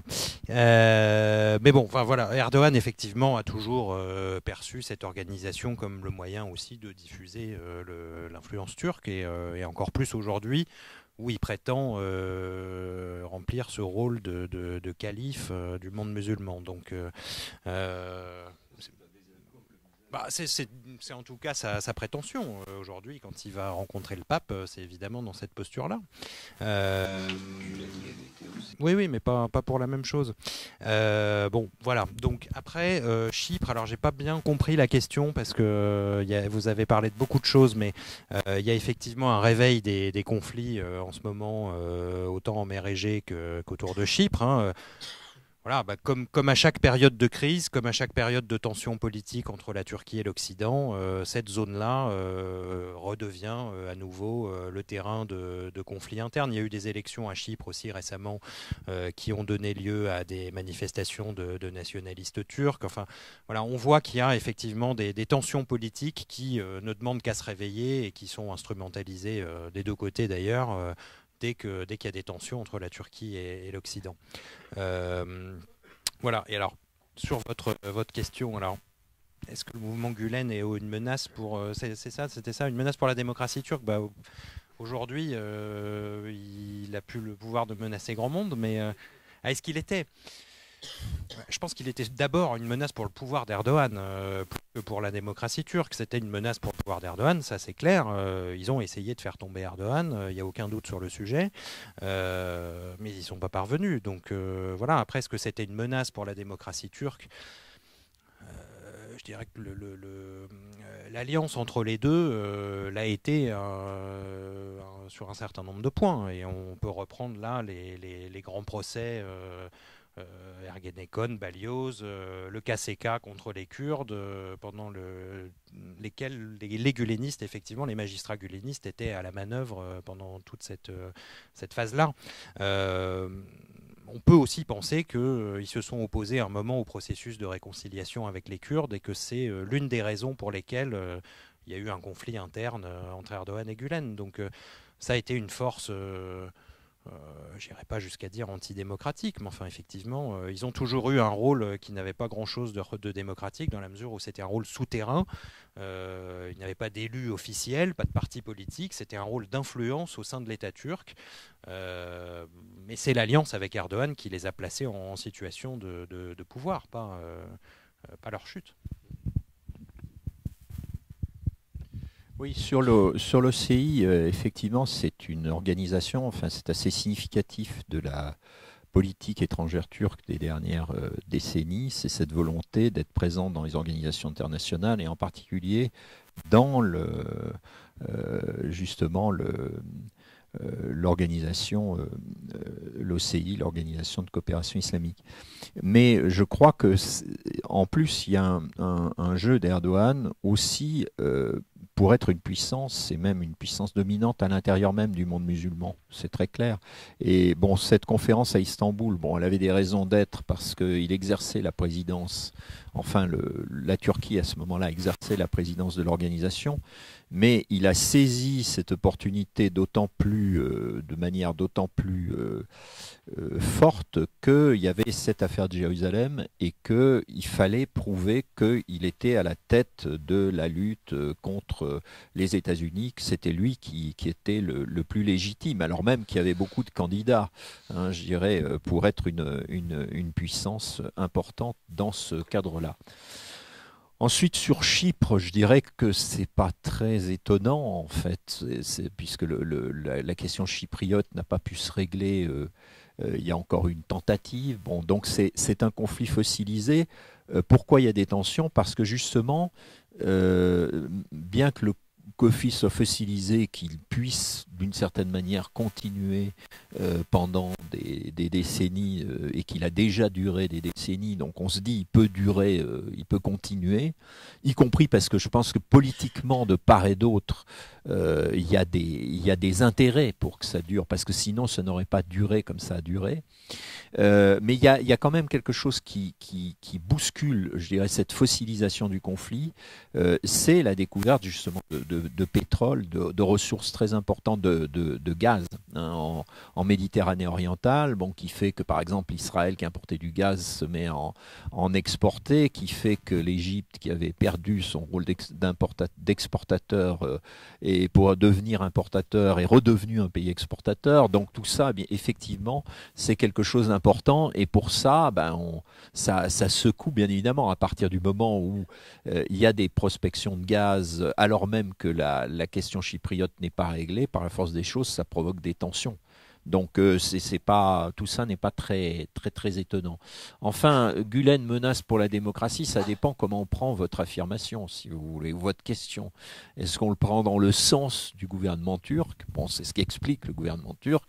Les Gülenistes ont fait un coup d'État qui était un coup d'État contre la démocratie, donc nous avons défendu la démocratie. C'est un petit peu ce qu'explique le gouvernement turc.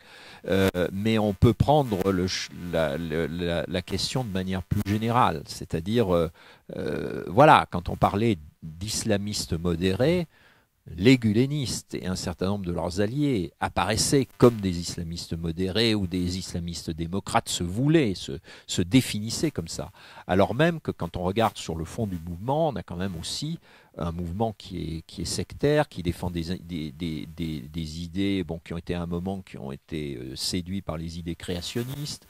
Donc, et un mouvement, moi, il se trouve que j'ai eu certaines mauvaises expériences vérifiées avec les organes de presse du mouvement Gülen, qui a des pratiques qui sont loin d'être des pratiques démocratiques. Voilà. Allez, on va prendre une dernière bordée de questions. Bonsoir, Romuald Pierrefeu, je suis étudiant aussi. Ma question c'est sur... alors j'ai une question qui porte plus sur l'idéologie de l'AKP. Vous disiez que le MEP s'était fondu dans l'AKP. Est-ce que c'est pas le contraire finalement qu'on voit depuis 3 ans, enfin l'AKP qui devient la synthèse islamo-conservatrice du MEP, donc ils sont vraiment dans le MEP de Bacheli actuellement. Et la deuxième, c'est sur les membres du parti Vatan, enfin de ceux qui sont peut-être proches du cercle Vatan, et dont vous disiez qu'actuellement ils sont de retour plutôt dans l'administration. Est-ce que c'est vraiment quelque chose de très récent, post-2016, ou est-ce que c'est plus récent, enfin c'est plus ancien? Est-ce que c'est vraiment dans le but de poursuivre la lutte contre Gülen, ou est-ce que c'est pas aussi dans le but d'un rapprochement avec la Russie? Et voilà.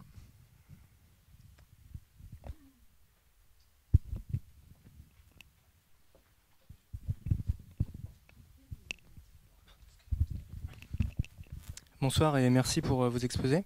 Alors j'aurais 2 questions. Tout d'abord, vous avez parlé des Kurdes. Est-ce que vous pouvez dire un mot sur les Alevis? Quels sont leurs droits ou est-ce qu'ils soutiennent le régime Erdogan? Et sinon, en ce qui concerne l'opération sur Afrin, est-ce que dans l'hypothèse, c'est encore hypothétique, d'une expulsion du PYD, on va dire, d'une victoire de la Turquie, donc d'une expulsion du PYD de l'enclave d'Afrin, est-ce que ça signifie que le poids de la Turquie dans une quelconque résolution ou des négociations sur la guerre en Syrie va se renforcer? Donc je suppose que oui. Et est-ce que ça pourrait signifier que la Turquie pourrait se satisfaire d'une reconquête de la région d'Idlib par les forces pro-régime?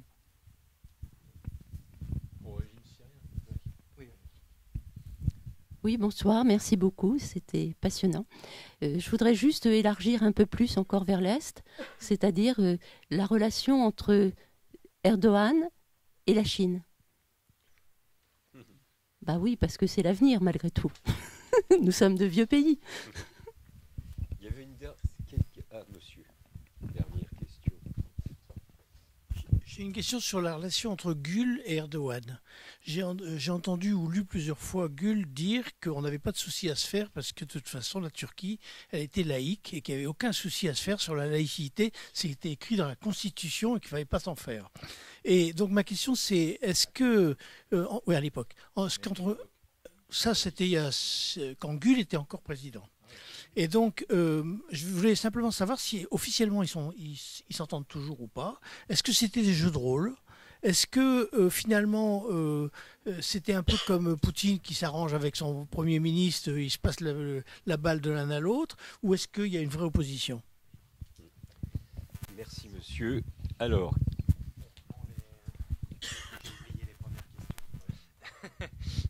C'était quoi la première question, pardon?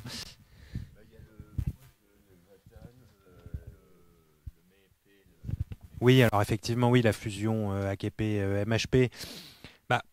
Structurellement, c'est quand même plutôt le MHP qui est avalé par l'AKP depuis 2015. Ça s'est fait en 2 étapes. C'était avant 2015. On a toute la mouvance de Tuğrul Türkeş, donc qui est le petit-fils du fondateur du MHP, qui était une figure charismatique du parti, qui est passé à l'AKP avec une bonne partie des forces vives, hein, ce qu'on appelle les milices loup-gris, les foyers idéalistes. Et ensuite, le vieux leader, Devlet Bahçeli, est resté à la tête du parti, mais voyant que là, aux prochaines élections, il allait sans doute pas passer les 10% fatidiques, il a adopté cette stratégie de fusion, hein, finalement. Alors, l'après-coup d'État a évidemment aidé à bâtir ce consensus nationaliste, hein, auquel d'ailleurs participe aussi le CHP d'une certaine manière. Mais voilà, donc structurellement, c'est quand même plutôt l'AKP qui avale le MHP. Après, d'un point de vue idéologique, effectivement, on peut se demander si le glissement n'est pas plutôt d'Erdogan. Enfin, c'est même sans doute, vous avez sans doute raison. Enfin, je pense qu'Erdogan a glissé effectivement de plus en plus à droite vers cette idéologie nationaliste, mais en la remettant aussi à sa sauce et en faisant une forme de synthèse, comme vous l'avez dit. Voilà, aujourd'hui, je pense qu'effectivement, Erdogan, c'est la conclusion à laquelle j'arrive dans mon bouquin, c'est qu'Erdogan incarne finalement la fameuse synthèse turco-islamique des généraux du coup d'État de 1980, et c'est cette idéologie finalement qu'il a nourrie dans ses années de formation politique et qui ressurgissent aujourd'hui. La question sur la Chine, bon alors moi pour le coup j'ai pas vraiment grand chose à dire sur le sujet, alors si ce n'est qu'effectivement la Chine fait partie avec la Russie de ces grands pays du club de Shanghai, hein, comme on dit, et qui sont censés faire le contrepoids avec l'Occident duquel la Turquie est en train de s'éloigner. Donc il y aura sans doute effectivement des relations de plus en plus fortes, mais pour l'instant, elles sont quand même embryonnaires. Il n'y a pas grand-chose, un petit peu au niveau économique, hein, un petit peu, mais à part ça, sur le plan politique, bon, voilà, ça n'a pas, il n'y a pas vraiment de stratégie de ce côté-là, en tout cas du côté turc. Alors sur la question de Gül et d'Erdogan, c'est une question passionnante parce que je crois qu'elle est vraiment la relation entre ces deux hommes structure une partie de l'histoire d'Erdogan au pouvoir depuis 15 ans. Donc Gül et Erdogan, ça a été un couple, un duo depuis le début des années 90. Ils appartiennent à la même génération politique. Ils ont été militants au sein du REFA tous les deux, et ça a été un peu la jeune garde, hein, repérée par Erbakan. Gül était plutôt l'idéologue et Erdogan le hableur, quoi, l'homme d'action. Et ce duo a fonctionné de manière assez efficace pendant pas mal de temps. Ce sont eux qui ont ensuite pris la tête du mouvement réformiste au sein du REFA et qui ont créé l'AKP. Et donc ensuite, Erdogan est devenu naturellement Premier ministre, Gül son ministre des Affaires étrangères, et ils sont restés dans une sorte de duo comme ça. C'est eux qui, à Bruxelles, ouvrent les négociations d'adhésion. Et chacun a son rôle, effectivement, dans les négociations politiques. C'est un peu le good cop et le bad cop. Et notamment à Bruxelles, où Erdogan fait un esclandre, menace de claquer la porte parce qu'il y a la question chypriote qui continue à bloquer. On remet en route les moteurs des avions sur le tarmac de l'aéroport de Bruxelles. On le fait savoir à tous les diplomates. Et à un moment, c'est Gül qui, avec son style beaucoup plus arrondi, finit par arranger les bidons. Mais voilà, il y a quand même comme ça toujours ce jeu entre les deux, entre la colère d'Erdogan et le talent plus diplomate de Gül. Alors ça va fonctionner jusqu'à un certain point, sauf qu'en 2007, il y a ce fameux conflit avec les militaires autour de l'élection présidentielle, et que Erdogan, à cette époque, est partisan beaucoup plus Alors d'abord, Erdogan veut se présenter, hein. Déjà il a ses ambitions présidentielles, très vite les militaires lui font comprendre que ça ne va pas être possible, et Erdogan, dans cette situation, adopte une position beaucoup plus pragmatique, encore une fois, et veut placer à la présidence son ministre de la Défense, qui est un conservateur, mais plutôt laïque, hein, avec une femme qui ne porte pas le voile. Et donc il adopte une position plutôt conciliante vis-à-vis des militaires. Et c'est Gül qui va, lui, par contre, faire le forcing et pousser à une autre stratégie qui est celle de l'affrontement avec les militaires. Et Gül va s'imposer finalement dans cet entre-deux comme étant le candidat de l'AKP et va se faire élire. Et à partir de ce moment-là, petit à petit va naître une forme d'opposition en interne et Gül va devenir... va se placer plutôt dans une position d'arbitre, un petit peu au-dessus de la mêlée, voilà, et sans jamais se départir non plus de petites piques, sans oublier de faire quelques critiques à l'encontre du gouvernement quand il faut le faire. Et évidemment, ça va nourrir un certain nombre de conflits, alors notamment au moment de Gezi, où Gül se démarque assez nettement d'Erdogan. Voilà, mais petit à petit, il va s'en éloigner. Ses proches vont être aussi isolés au sein de l'AKP et petit à petit, son rôle va se réduire jusqu'à finalement être envoyé sur la touche après avoir quitté le pouvoir. Donc c'est vraiment l'histoire de l'affaiblissement de la relation de Gül et d'Erdogan est aussi une métaphore de l'affaiblissement du pouvoir d'Erdogan. C'est-à-dire qu'il se coupe de son entourage, son entourage se réduit à quelques fidèles, à sa famille presque, un noyau très, très étroit, et tous les gens qui, comme Gül, incarnaient une forme d'ouverture sont petit à petit éliminés. Une précision sur la Chine, si tu me permets. J'abuse de mon rôle de modérateur, mais vous ne m'en voudrez pas. Sur la Chine, bon, je suis d'accord avec Guillaume. Je pense qu'il n'y a pas une stratégie, mais comme je crois que par ailleurs, il n'y a pas de stratégie en politique extérieure à ce stade, pour les raisons que nous avons évoquées précédemment, la Chine ne fait pas exception.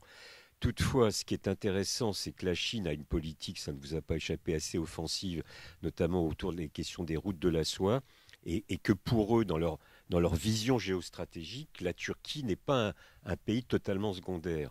Donc ça, il y a une volonté chinoise d'accrocher la Turquie à ce projet.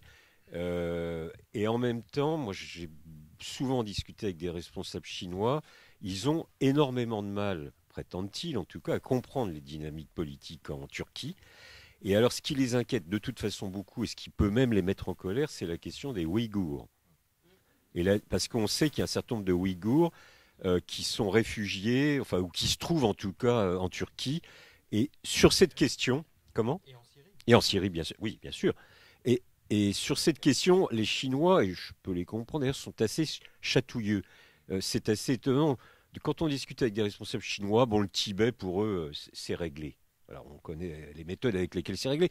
Mais pour eux, c'est plus un problème. La question du Xinjiang, ça les inquiète beaucoup. Et ils apprécient assez modérément que des Xinjiang puissent s'exprimer à peu près normalement ou s'organiser. Alors, ils ne sont pas nombreux non plus en Turquie même. Donc, il y a ce facteur-là qui est un facteur perturbateur des relations turco-chinoises. Oui, je vais rebondir sur les relations turco-chinoises. Il se trouve que j'ai une thèse à l'heure actuelle qui est en train de se préparer sur les relations turco-chinoises et elle promet d'être intéressante. Ce sont de vieilles relations d'ailleurs qui remontent à l'Empire ottoman. Mais il y a des relations intéressantes sur le plan économique notamment, sur le plan militaire aussi, sur le plan économique, sur le plan technologique avec la satellisation des satellites turcs par des fusées chinoises, la coopération pour la construction de certains armements, des missiles en particulier. Et d'ailleurs, la Turquie avait initialement s'était lancée, lors de la première soumission pour l'acquisition de son système de missiles de défense, avait choisi les missiles chinois. Bon, c'était peut-être aussi un choix qui était tactique, dirons-nous, mais en même temps, c'est quand même significatif qu'il y a des relations. Les investisseurs chinois viennent aussi en Turquie pour justement développer leur influence. Bien évidemment, il y a le grain de sable dans cette relation, c'est les Ouïghours, qui sont avec des problèmes depuis extrêmement longtemps, puisqu'il y a une sorte de Ouïghourland en Turquie, à Kayseri, et donc régulièrement le problème est ravivé, et les visites d'Erdogan en Chine l'ont montré. Ensuite, la relation Gül et Erdogan, bon, je reviens pas sur toute l'histoire qui a été dressée, mais c'est quand même une je dirais, une dégradation d'une relation qui est assez significative, justement, de ces différents visages de l'AKP et de l'évolution du parti lui-même, où on a aujourd'hui, effectivement, une grande figure dans la création même et ensuite dans l'expérience de l'AKP au pouvoir, qui est complètement, effectivement, marginalisée. Ceci dit, on peut se demander comment cette relation va se terminer. Parce que les dernières prises position de Gül étaient assez cinglantes. Enfin, il y a une position notamment sur cette histoire de l'absolution des gens qui avaient participé au contre-coup d'État par un décret-loi qui est très contestable du point de vue justement des règles de l'État de droit.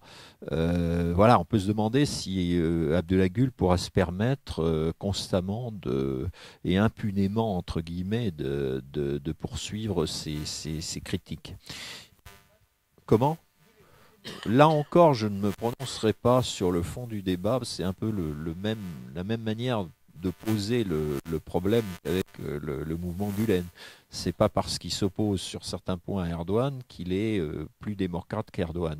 Personnellement, là aussi, dans Gül, il y a eu cette idée. On a souvent assimilé Gül, on a souvent dit ça. C'est-à-dire, on a dit, il y a Erdogan, c'est le méchant, ce que tu disais. Et de l'autre côté, Gül, c'est l'islamo-démocrate. Non, je pense pas, certainement pas. Non. Non. Je pense que ce type d'analyse ne nous mène pas loin. Je crois qu'il y a surtout un conflit de pouvoir entre Gül et Erdogan. Ça, c'est très net. Bon. Et que pour l'instant, c'est Erdogan qui l'a gagné, quoi. C'est très clair. Hein. Oui, absolument. Il a même rencontré Gülen, on lui le reproche. C'est pour ça qu'il y a des épées de Damoclès, quoi. Un de ces 4 matins, ça va mal se terminer, cette affaire. Et enfin, sur le MHP et l'AKP, oui, alors quand vous dites que pratiquement c'est l'AKP qui est en train de se fondre au MEP ou de rejoindre le MEP, je crois qu'il faut savoir à l'heure actuelle, comme tu le disais, que le MEP est un parti en déclin. Bon, c'est un parti, effectivement, tu faisais allusion à Touloul Tourkesh, avec ce qui s'est passé justement en division après les élections de 2015, mais il y a aussi cette division du I-Parti. C'est-à-dire que, et là on voit bien que littéralement, c'est l'AKP qui a sauvé ou essayé de porter secours littéralement au MEP pour éviter l'effondrement du MEP. Parce que, bon, si on avait laissé les dissidents organiser un congrès, il resterait peut-être pas grand-chose de monsieur Barcelli aujourd'hui. Donc, je crois que, effectivement, le système d'ailleurs électoral des coalitions qui est en train de se monter vise à sauvegarder justement le MEP pour justement avoir un soutien en quelque sorte diversifié. Alors ça tombe bien, le MEP est en position de le faire parce que, je dirais, Erdogan ne poursuit plus d'ouverture kurde, a abandonné justement tout ce qui faisait bondir le MEP. Donc, je dirais conjoncturellement, il y a une si j'ose dire, une fenêtre d'opportunité. On n'est même pas en décalage avec, je dirais, le fond de ses idées politiques. Mais je crois qu'à l'heure actuelle, c'est plutôt effectivement le MEP qui est à la remorque de l'AKP et qui, s'il a des députés lors des prochaines élections, le devra très probablement à l'AKP et à Erdogan. Mais je crois qu'Erdogan ne fait pas ça une fois de plus gratuitement. Il fait ça parce qu'il y a intérêt, hein, comme on l'a suffisamment dit au cours de ces débats. Bien, ce sera le mot de la fin. Merci. Ah, pardon. À la question sur les Alévis. Pardon. C'est vrai. Alors, un mot. Les Alévis sont, je dirais, une religion turque particulière. Hein, ne doit pas être confondue avec les Alaouites. Hein. Et je dirais que c'est un petit peu un des grands éléments de la diversité turque, y compris de la diversité religieuse. Parce que, je sais que dans les synthèses sur la Turquie, sur le Moyen-Orient, etc., on a souvent tendance, sur des documents un petit peu parcellaires, on a souvent tendance à dire la Turquie, pays musulman à 99%. Bon. Or, il y a une diversité religieuse en Turquie et une la plus grosse communauté religieuse distincte. Oui, mais oui, et encore, parce que certains d'entre eux ne se disent pas musulmans. Mais on dit pays musulman, en fait, ça recouvre cette idée qu'il y a une certaine derrière ce musulman, il y a une certaine uniformité de la pratique, alors que les pratiques et les idées des Alévis sont quand même très différentes de celles, y compris de l'islam sunnite, pratiquées en Turquie. C'est une religion à part qui ne prie pas dans les mêmes lieux de culte, et qui a toujours été d'une certaine manière soit ostratisée, soit même persécutée. Alors effectivement, là aussi, on peut, pour continuer dans je dirais dans la perspective qu'on a eue, c'est-à-dire les différents visages justement de l'AKP, il y a eu une période où beaucoup d'Alévis ont voté pour l'AKP. Dans la première période d'ouverture, justement, Erdogan, qui a effectivement a fait des gestes en direction des minorités religieuses, y compris les minorités chrétiennes, a aussi fait un certain nombre de gestes et un certain nombre de promesses aux Alévis. Et donc les Alévis, jusqu'à 2007-2008, ont voté, notamment les élections générales de 2007, beaucoup d'entre eux avaient voté pour l'AKP. Bien évidemment, ça n'a pas été le cas, et là on va assez vite, mais quand vous regardez les événements de Gezi, il y a eu une dizaine de personnes tuées pendant les manifestations, et une très forte majorité d'entre eux sont des Alévis, ce qui veut bien dire qu'aujourd'hui les Alévis ne soutiennent plus le régime. Merci donc à vous deux, à Jean et Guillaume. Merci à vous tous.